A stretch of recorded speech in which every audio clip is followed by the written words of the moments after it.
Hi guys, welcome to Movie Reviews with Fee, and today we're going to be reviewing Blink Twice, starring Channing Tatum and Naomi Ackie.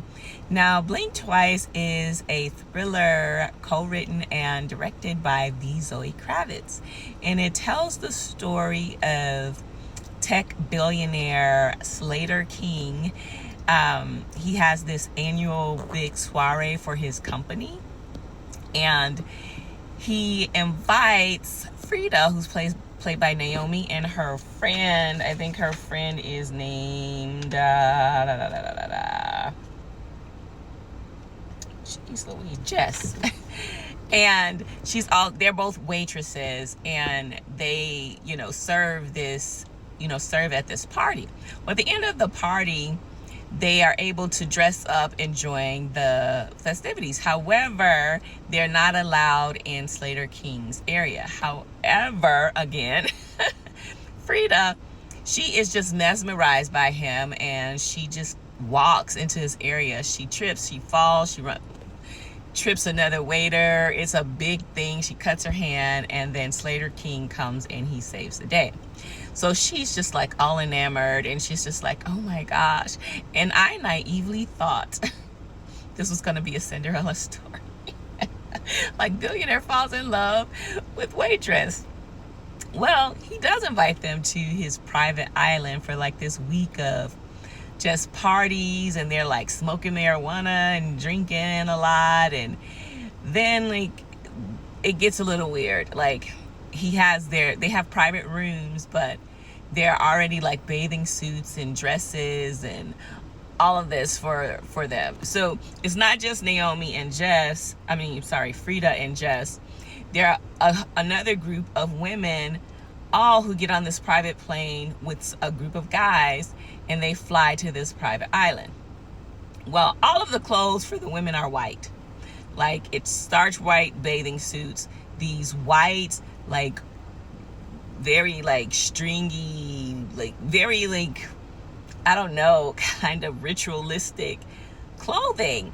And every time we see them, it's a new day, and they're doing drugs, and then they're all happy, and they're eating elaborate meals, and there's this chef who, takes care of their every need, and it's like day after day after day, that's what we see.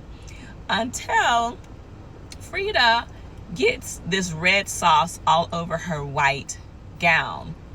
Well, everybody, laughs it off, because she's kind of, like, oh my God, I can't believe it did this. But then she goes to bed, and she wakes up in the same gown, but there's no red sauce. There's no stain. So she's like, oh, something's weird. But then she's like, well, maybe it was the drugs, because he's giving her drops of like a hallucinogenic or something. And she doesn't like question it, which is weird, because I'm like, who just does strange drugs or drugs, period? But anyway, it's a movie. So our friend Jess, she's just like, isn't this weird that they have clothes for us already? And I know we're having a great time, but something just feels off. And Frida's like, don't ruin this for me. I love him. No, she doesn't love him, but she's just like willingly, putting on her rose-colored glasses. Speaking of roses. So there's this flower native to this island that it's the only flower that grows on the island. Well, there's this perfume made out of the flower that he puts in everyone's room. So every morning, Frida's spraying this perfume, but all of the ladies are spraying this perfume. And they're just having this great time. And one night at a party, Jess gets bitten by this snake. Like, they have an infestation of snakes on the island.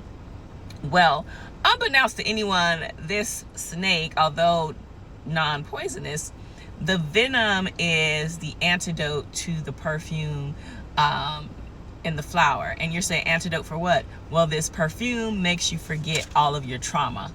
And you're like, what trauma?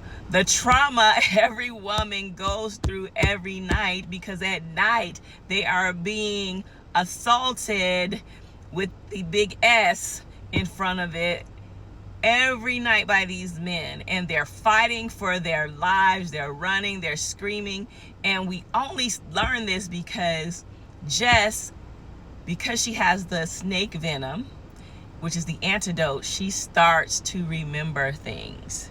And because she starts to remember things, she disappears. Now Frida wakes up and she's like, has anyone seen my friend?